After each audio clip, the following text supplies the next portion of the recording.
Bugungi mavzumiz taqdimot. Taqdimot bu ma'lumotlarni tartibli, tushunarli va vizual shaklda boshqalarga yetkazish jarayoni hisoblanadi.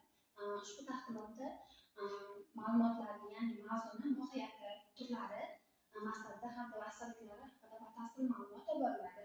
Taqdimot bugungi kunda darslarda, biznesda, ilmiy konferensiyalarda eng muhim vositalardan biri hisoblanib keladi. Taqdimot bu slaydlar, rasm yoki grafik matnlar orqali ma'lumotni tinglovchiga mohiyatli qilib yetkazib berish jarayoni. Taqdimotning vazifasi tinglovchiga mohiyatini tez va aniq va esda qolarli tarzda yetkazib berish hisoblanadi. Taqdimotning asosiy maqsadlari shu axborotni yetkazish, uni sifatli o'rganish, tinglovchini ishontirish, loyiha va mahsulotni tanishtirish yoki fikrni himoya qilish hisoblanadi. Taqdimotlardan foydalanish o'qitish jarayoni tez, aniq va esda qolarli yetkazishga yordam beradi. Vizual materiallar tinglovchining diqqatini jalb qiladi. Shuning uchun taqdimotlar darsda, biznesda va ilmiy ishlarda taqdimot juda keng qo'llaniladi. Taqdimotning dasturlari. Taqdimot orqali fikrlar almashish va bilimni tarqatish qoidalari. Bunda fikr almashish jarayoni, bilimni tarqatish imkoniyatlari mavjud, axborotni almashish samaradorligi mavjud. Axborotni almashish samaradorligiga keladigan bo'lsak, vizual yordamlar va vositalar. Misollar yordamida taqdimotda axborot almashish samarali bo'ladi. Bu esa auditoriyada diqqatni jalb etish va anglashni oshiradi.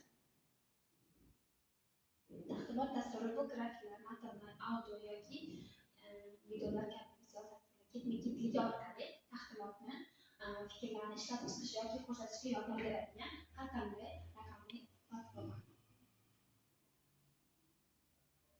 Vizual materiallardan foydalanish. Bunda oddiy matn orqali tushuntirilganda tinglovchilarga ma'lumotning faqat taxminan 40% qismini eslab qoladi.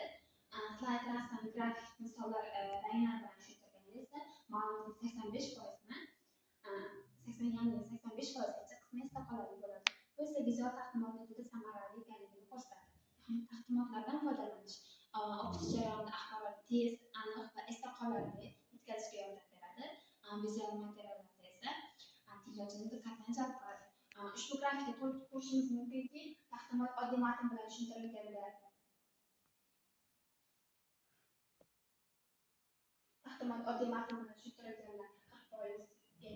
esda qolarli, ammo slayd taqdimot bilan tushuntirilganda, ya'ni slaydlar orqali tushuntirilganda 80%gacha ma'lumot esda qolyapti.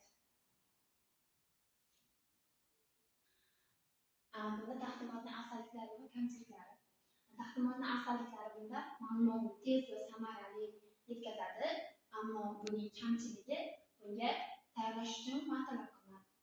Vizual materiallar esda qolarli bo'ladi, lekin texnik vositalar talab qilinadi. Kompyuter, proyektor kabi. Tinglovchi diqqatni jalb qiladi, murakkab ma'lumotlarni sodda ko'rinishda tushuntiradi. Rasm, diagramma bilan qiziqarli bo'ladi, lekin ko'p slaydlarda bo'lsa tinglovchi charchashi mumkin.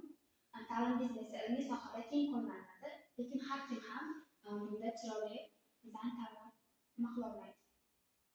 Boyagi ma'lumotlarni jadval ko'rinishida tuzilishi.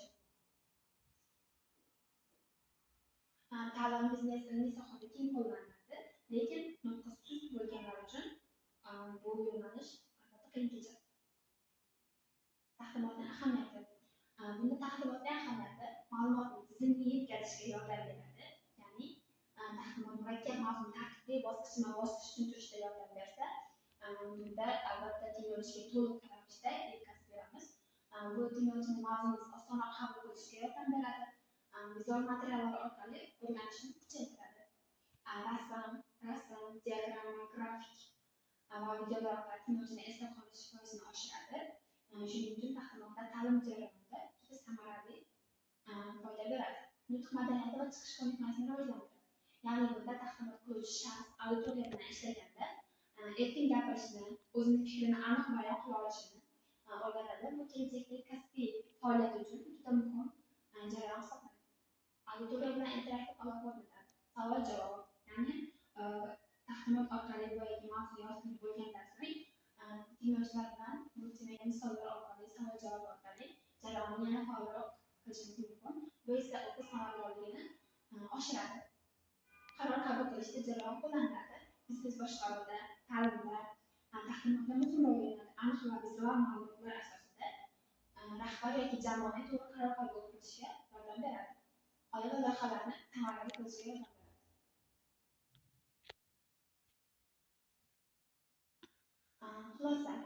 Xulosa qilib aytganda, taqdimot va axborotni tushunarli va tez yetkazish hisoblanadi. Bu ta'lim, biznes, ilmiy ishlar va kundalik hayotda samaradorlikni oshiradi.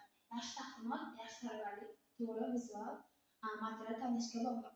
Albatta, uning yordamida ma'lumotlarni vizual tushuntirish oson kechadi. Taqdimotlar shu zamonaviy ta'lim, boshqaruv va kommunikatsiya jarayonlarida ajralmas qismga aylangan. Ular murakkab ma'lumotni sodda, tushunarli va vizual ko'rinishga yetkazish imkoniyatini yaratib beradi. Taqdimotdan foydalanish nafaqat tinglovchilar diqqatini jalb qiladi, balki ma'lumotlarning samarali o'zlashtirilishini ham ta'minlaydi. Turli grafiklar, rasmlar va jadvallar va videolar orqali mavzuni yanada tushunarliroq qilib ko'rsatishga samarali yordam beradi. Umuman olganda, taqdimot bu zamonaviy axborot uzatish vositalarining eng samaralilardan biri bo'lib, ta'limda, biznesda, ilmiy izlanishda va ijtimoiy sohalarda sifatli natijaga erishishda katta ahamiyatga ega. Albatta, mavzuning